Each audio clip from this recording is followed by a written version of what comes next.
Баянхунгар аймагт малынхаа тоотлогоороо 3 дугаарт орсон 3 болог сумын 3 дугаар огийн малчин Лам сүрэнгийн Бямсанбо улсын авраг малчин боллоо. Улсын хурлын гишүүн Элдв Очир аймгийн иргэдийн төлөөлөгчдийн хурлын дарга Отхон Баяр засаг даргын орлогч Батсуурнаар Баянхунгар аймгийн хамгийн хүйтэн цэг гэгдэг усны тунгалаг хөхнөөрийн хаяа эрэгт үнэтэй сайхан өвлжөөж буй улсын авраг малчнаар тодорсон Лам сүрэнгийн Бямсанбог өвлжөөнд нь очсон юм. Энэ жилээс хуучны уламжлалыг сэргээж засгийн газраас иж бүрэн 5 ханта улаан халцтай өргөө цагаан гэрээг улсын авраг малчны шагналд олгож байгаа юм. Энэ дагуу улаан халцтай өргөө цагаан гэрээг гэрийн эзэнд нутгийн олонний өмнө улсын хурлын гишүүн Элдв Очир албан ёсоор гартууллаа. Энэ сайхан өдөр авраг малчныхаа улаан халцтай оосор бүчгүй орд цагаан өргөөг Монгол улсын засгийн газрыг төлөөлөн Бямсанбудаан гартуулж байна.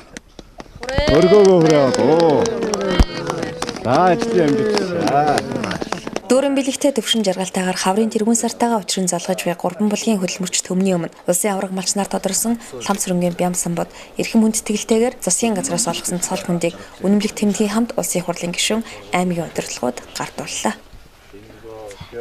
Дугаар 1721 Самсран овогт Бямсанбуданы мал аж ахуйн салбарт үр бүтээлтэй ажиллан амжилт гаргасныг үнэлж Монгол улсын засгийн газрын шийдвэрээр улсын авраг малчин цолны үнэмлэх тэмдгийг олгов.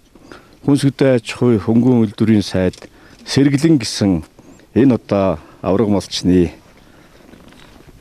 үнэмлэхийг одоо гардуулж өгье. За баярлалаа. Авраг малчныхаа туузыг одоо бас Бямсанбудаа зүүлж өгье. Авраг малчин байна. Энийг албаны хувьд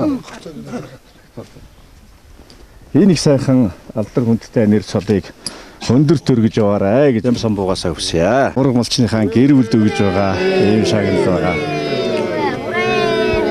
Хурлын гишүүн Элдв Очир гэсэн юм. Улсын авраг малчин Бямсанбон гэргий тогтох сүрэнтэйгээ ханлаад 17 жилийг ардаа үджээ. 200 малтайгаар амьдралаа эхлэж байсан энэ айл 2007 онд мянгат малчин, 2009 онд сумын сайн малчин, 2010 онд аймгийн сайн малчин, 2015 онд 2 мянгат малчин, 2017 онд улсын авраг малчны болцлыг тус хангажээ. Жил дараалан амжилтаа ахиулж буй Бямсанбогийн сүргийн тоо өнөөдөр 2850 төрчээ. Ингэхдээ ямаа бус хонь сүргийн дийлэнхийг эзэлдэг 300 гаруй өхөр 100 гаруй адуутай байна. Залуу малчтай дэмжих үүднээс 7 айлыг малжуулж тусдна гаргажээ. Сум орон нутгийн хөгжлийн төлөө энэ ард иргэдийн төлөө гэсэн сэтгэл битэрд байдаг. Залуу бас өөрсдөө гон болгоод явах биш тий. Тэгээ залуу учраас бас битэр сайн үлсийн төлөө бас нэг ч ихсэн айлыг нэг ч ихсэн хүүхдийг баярлуулахын төлөө тэг зорж явдаг да. Төрүүлж өсгсөн ээжтэй баярлалаа гэж хэлье. Ийм өдөө зэрэгтэй сайхан хүн болгоод төлөвшүүлсэн ээжтэй маш их хайртай шүү гэж хэлье. Таны хувьд? Миний хувьд ч төрүүлжсэн ээж авдаа Улаанбаатар хотод суугаа эмээдээ. Тэгээ бас өнөөдөр төрсөн өдөр нь болж байгаа хүүдээ. Баярын мэнд хүргэе.